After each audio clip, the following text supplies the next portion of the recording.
Olá, eu sou Raul Ferraz e você está assistindo o videocast Habeas Data no portal Geoliberal, o maior veículo de comunicação do norte do Brasil. Hoje nós temos a honra de entrevistar a doutora Jane Vieira Alcântara Neves, servidora pública, mestranda no Programa de Educação de Pós-Graduação em Direito e Desenvolvimento da Amazônia, com pesquisa na linha de governança fundiária. A doutora Jane também é especialista em Direito Público e Direito Notarial e Registral, e membro assessora da diretoria acadêmica do IDAPAR.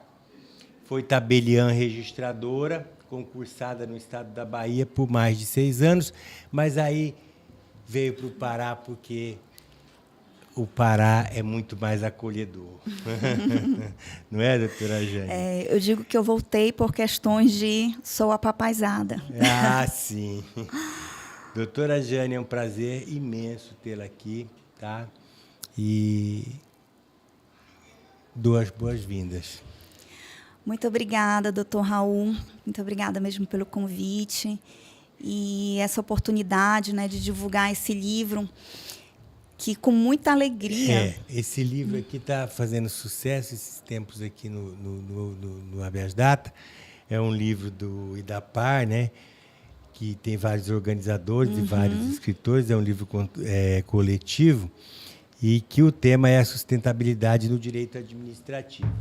E a doutora Jane falou da parte de governança fundiária e sustentabilidade no processo administrativo de regularização fundiária urbana na Amazônia Legal. É um tema espinhoso, não é, doutora Jane? Muito, muito. Regularização fundiária, né? Eu acho que é uma questão nacional, mas nós sabemos que na Amazônia Legal, e principalmente aqui o estado do Pará, né, nós temos essa pecha, né, da violência, né, na violência no campo, na violência urbana. E aí eu inicialmente comecei estudando, né, por conta da minha atuação na Corregedoria do Pará, muito a questão da violência no campo. Mas sem contar da questão jurídica, né, e documental, isso, que é uma outra grande confusão.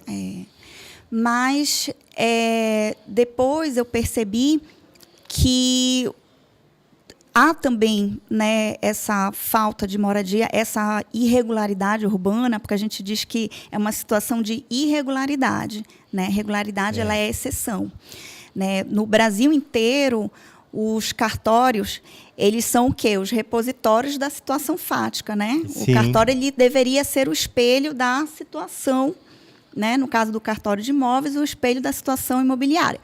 Mas, infelizmente, por várias questões, né, questões históricas, nós temos não funciona assim, né? Nós temos uma insegurança jurídica. E o que me fez pensar mais na regularização fundiária urbana é que nós já tínhamos, né, pesquisadores, nós temos ainda pesquisadores aqui no estado do Pará, na Universidade Federal, vários advogados atuantes no direito agrário, né? Sim. Mas a irregularidade, eu até escrevi uma vez no trabalho, né, que aqueles episódios que tivemos de violência no campo aqui no estado do Pará, eles acabaram por acender uma luz na situação fundiária do campo. Mas a irregularidade fundiária ela maltrata muito as pessoas da cidade, né? E o artigo a gente tenta falar disso. O seu artigo destaca a dimensão social da sustentabilidade como um elemento essencial no processo de regulamentação fundiária urbana na Amazônia Legal. Na prática, isso se manifesta no processo de regularização fundiária. E qual o impacto direto na vida das famílias afetadas, especialmente considerando a realidade fundiária da Amazônia Legal? Ou seja, isso provoca um impacto social e na vida das famílias que estão sob esse estado de irregularidade fundiária, né, no campo, ou irregularidade urbana, quando estão aí nas invasões, nos lotes de terra que não tem documentação nenhuma, que não tem registro. Então, essa questão, tá? Fala um pouco para a gente sobre essa questão fundiária, seja no campo, seja a questão urbanística na Amazônia Legal. Essa dimensão social da sustentabilidade, eu costumo dizer que é a minha preferida. Né? Primeiro que a sustentabilidade ela está longe de ser só um conceito, né, que a gente ouve falar em época de COP30. Né? A gente ouve falar agora sustentabilidade, governança, né? E são termos bonitos. São termos bonitos, mas que a maioria das pessoas não compreendem. Na prática. E não sabe o que significa. Exatamente. Eu estou sendo muito realista aqui, porque a gente sair perguntando para a maioria das pessoas o que é sustentabilidade, o que não vão saber dizer. A primeira vez que eu ouvi falar em sustentabilidade, inclusive, foi a organizadora do livro, né, que me ensinou, Sim, a professora Maria Cristina. Falar sobre isso aqui. Numa época em que ninguém falava. Numa época em que ninguém falava. Então, o que acontece? Né? A sustentabilidade, ela ainda está muito conhecida, e que bom, mas muito ainda restrita a medidas ambientais. Quando, na verdade, o conceito de sustentabilidade ele tem muitas dimensões. Vai muito além. Tem a dimensão econômica, que é muito voltada para medidas, um exemplo rápido, medidas de apaziguar a desigualdade regional, desigualdade econômica. Né? E tem a dimensão social. Né? A dimensão social ela é voltada para medidas de inclusão. Né? Então, não é o desenvolvimento só por desenvolvimento. Na prática, no campo da regularização fundiária, essa dimensão social da sustentabilidade ela está muito presente no que a gente chama de REURB, que é a regularização fundiária urbana. Tá? Existe uma lei, que é a Lei 13.465, que é do ano de 2017, né? A famosa Lei da REURB. Né? São esses programas que a gente tem visto nas cidades, em que os municípios estão titulando. Né?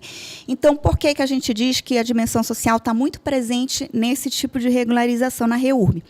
Porque a REURB, e é isso que me apaixonou na REURB, ela vai muito além do título, do papel. Né? Eu me lembro que no cartório, né, quando eu fui tabeliã, as pessoas iam lá atrás do papel. E o papel ele é apenas uma dimensão. A REURB ela não é só papel.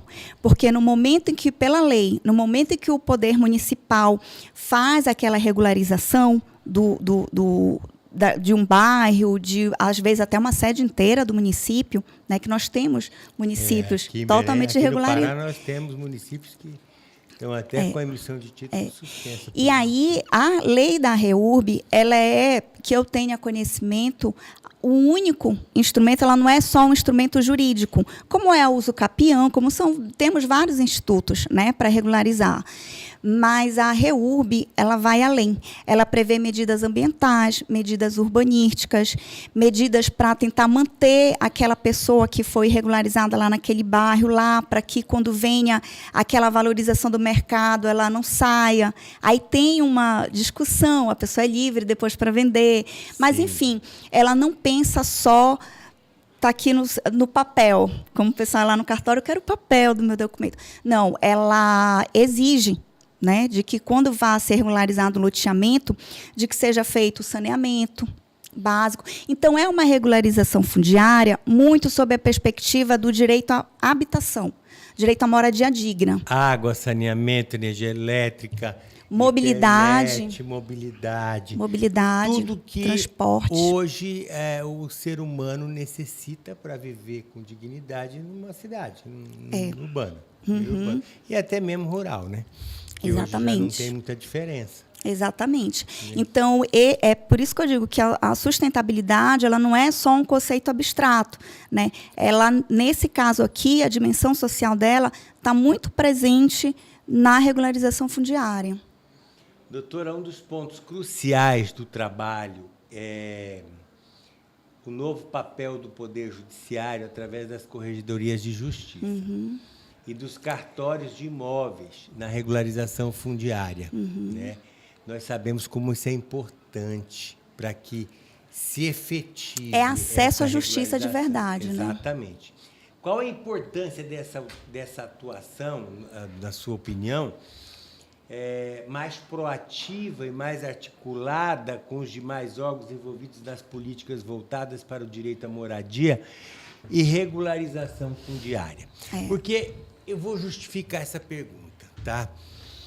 Eu já advogo há 40 anos e nós, advogados com 40 anos de carreira, nós sentimos a diferença de quando o fórum, os cartórios, chamavam cartórios nas secretarias, né?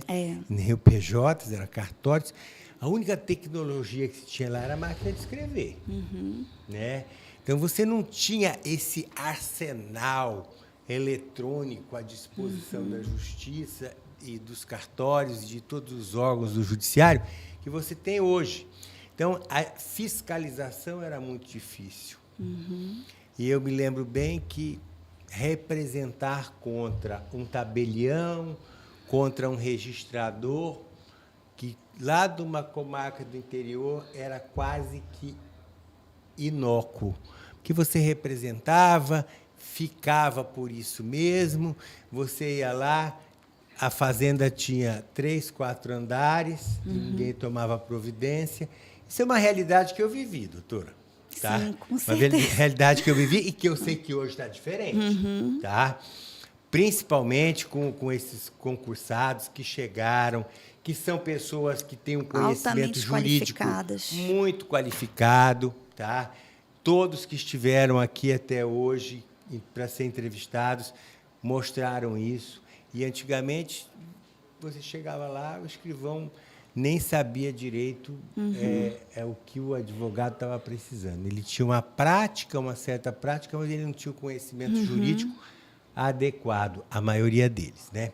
Então, eu creio que essa revolução que aconteceu, essa revolução tecnológica, ela contribuiu muito para que hoje a realidade do trabalho da corregedoria e dos cartórios de registro de imóveis sejam diferentes. Então, eu gostaria de ouvir a sua opinião sobre isso. Quando o senhor fala, né, a gente só tinha o fórum, né, a gente não tinha esse arsenal, retrata muito bem, tanto que... É verdade, não tinha computador. O fórum, né, o judiciário, tanto que aqui no Brasil a gente tem, né, a gente chama de justiça, né? Eu vou para a justiça. E para a justiça é recorrer ao Poder Judiciário. Sim. Porque o Poder Judiciário, até pouco tempo, ela era a única porta, né, de acesso à justiça. É por isso que a gente tem isso, de eu vou para a justiça. Né? E hoje em dia a gente fala muito em justiça multiportas. Né? Hoje em dia, o judiciário ele não é mais a única porta da justiça. Uma das portas são os cartórios.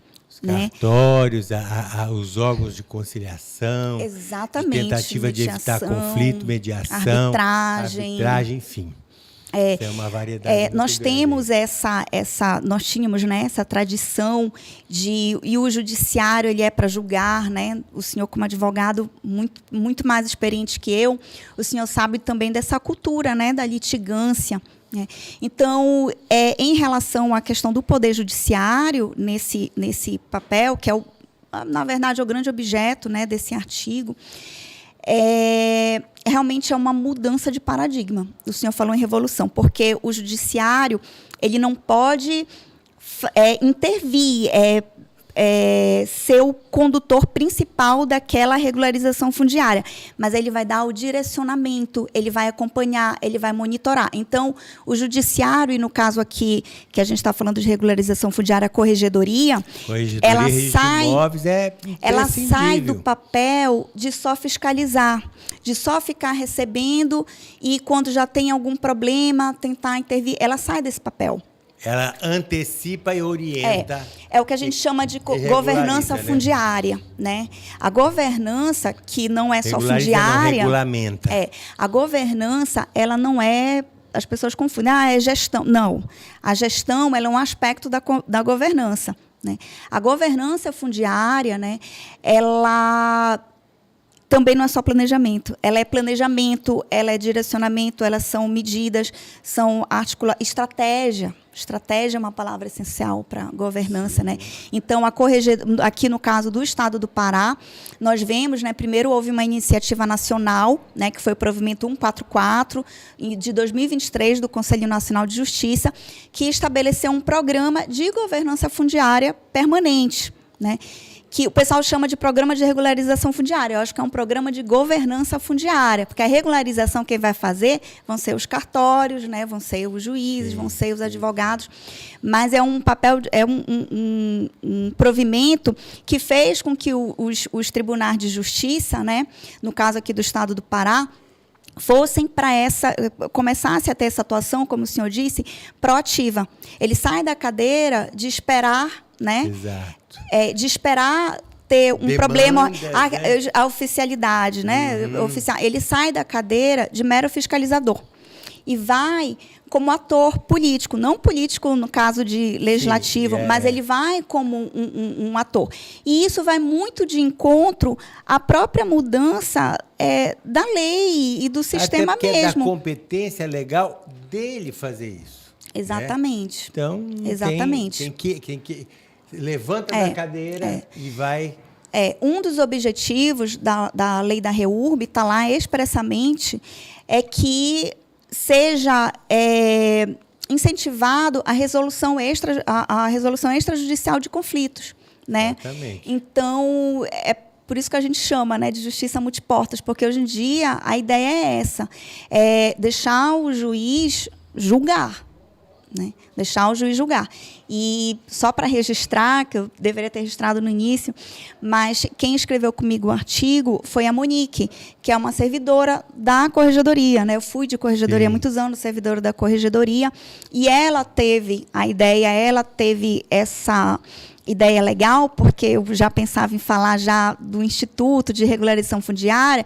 Ela disse, não, vamos falar dessa questão mesmo da atuação. Vamos falar do solo seguro, que é como chamam esse programa instituído pelo CNJ, que aqui no Pará tomou o nome. Do programa Solo Seguro, quais os resultados concretos que já foram alcançados, especialmente aqui no Estado do Pará? Além de se falar assim, de resultado concreto, a gente pensa logo em titulação, né? A gente até a gente até obteve esses dados, né, da época de 2023, no site do Tribunal de Justiça, tem lá uma aba Projeto Regularizar, né, que é o projeto instituído pelo Tribunal de Justiça do Estado do Pará, tem um grupo de estudo, né, tem um núcleo de regularização fundiária, tem a ouvidoria, e aí tem lá uma aba em que você pode acompanhar os resultados. Né? Só na primeira semana do Solo Seguro foram 4.000 titulações, só na semana do Solo Seguro. Mas eu gostaria de destacar outras ações que não a mera entrega. Eu acho que o principal, e aqui no Pará eu acho que faltava muito, é a questão da articulação institucional. É o contato, é a conversa. É finalmente não um entendimento, mas pelo menos uma tentativa de entendimento entre os órgãos envolvidos. Tribunal, Associação dos Notários e Registradores, INCRA, SPU e TERPA. Porque aqui no Pará, né, nós temos, em Belém principalmente, nós temos uma situação que é diferente dos outros estados. Né? Nós temos uma quantidade de terras públicas imensa. Sim. E até hoje não se sabe exatamente o que é público, o que é privado. E o que é do INCRA, o que é do ITERPA. Tem isso também, se não me engano. Temos isso. Né? A gente... Está sob a jurisdição de um e de outro. Exatamente. A gente vai, acho que é do município, aí fica em dúvida se é do ITERPA. Então, por exemplo, ano passado houve um acordo, né, de cooperação entre a SPU, né, o ITERPA, o município, né, com o responsável pela CODEM à época, de que para que o município, né, autorizando o município a conduzir essas regularizações fundiárias. Pela lei da REURB, na verdade, desde o Estatuto da Cidade, eu sempre digo assim, eles deixam o município brilhar, né? Deixam o município, afinal, o município é o ente mais próximo, né, da população. Então, tem essa questão. Então, eu acho que um dos grandes frutos é essa articulação institucional. Perfeito. Doutora, em ano de COP30, tá? Na cidade de Belém, em que muito se fala em Agenda 2030, cidade sustentável, etc. Como a regularização fundiária urbana, a REURB, contribui para o alcance dos objetivos do desenvolvimento sustentável? A gente fala muito, né, na agenda, né, na Agenda 2030, né, que é um compromisso, vou chamar assim de institucional, né, da Organização das Nações Unidas, e tem um dos compromissos, né, que é o Objetivo de Desenvolvimento Sustentável, que a gente chama ODS, né. A ODS, se eu não me engano, é o número 11, que ela fala justamente dessa questão da habitação, mas não só habitação por habitação, né? Ela é realmente a moradia que a gente ouve falar desde lá da Declaração Universal dos Direitos Humanos, né? É a moradia digna, né? O que seria a moradia digna? Ela é aquela moradia que é capaz de assegurar, né, a você, a si próprio, né, a sua família, condições de saúde, condições de segurança, né? Então, essa ODS 11 da Agenda 30, ela está muito presente na lei da REURB, né? Na medida em que, como eu expliquei para o senhor no início, né, a REURB ela não é só a entrega do papel. Ela exige medidas ou pelo loteador, né, ou pelo poder municipal, dependendo do tipo de REURB que será feito, mas ela exige medidas de transporte, mobilidade, saneamento. Tem também na lei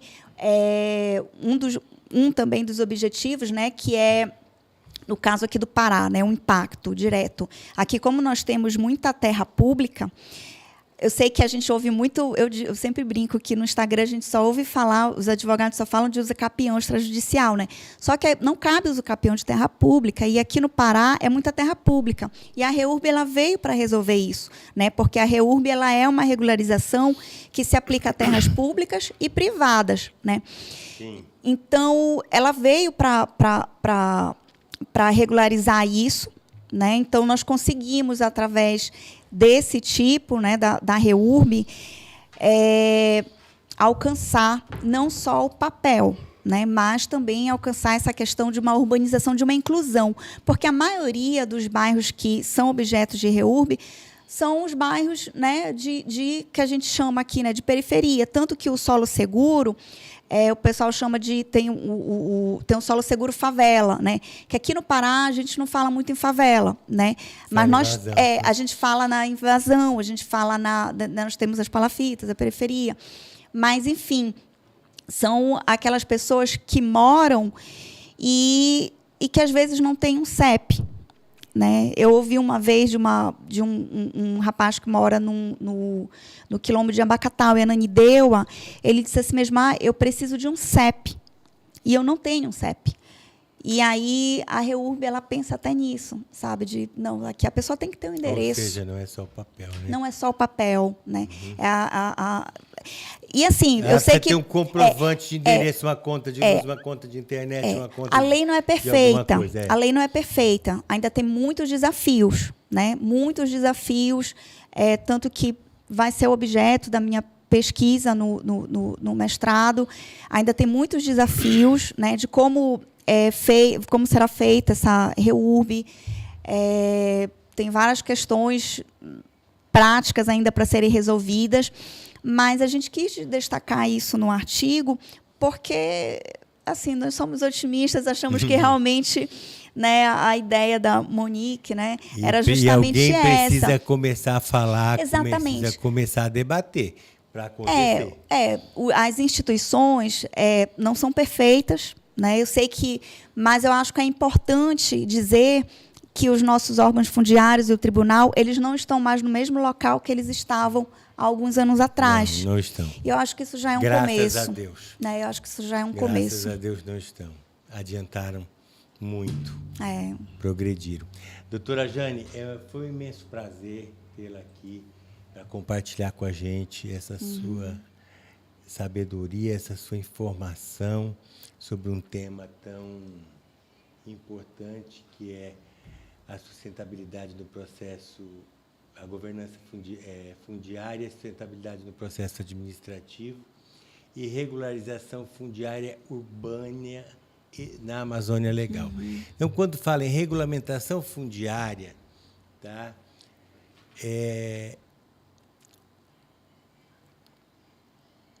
urbana ou rural, tá?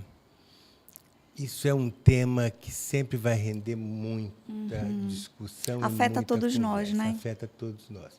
Então, a senhora já está convidada para a gente voltar a falar nisso num outro momento, numa outra entrevista, tá? Eu agradeço muito a sua presença.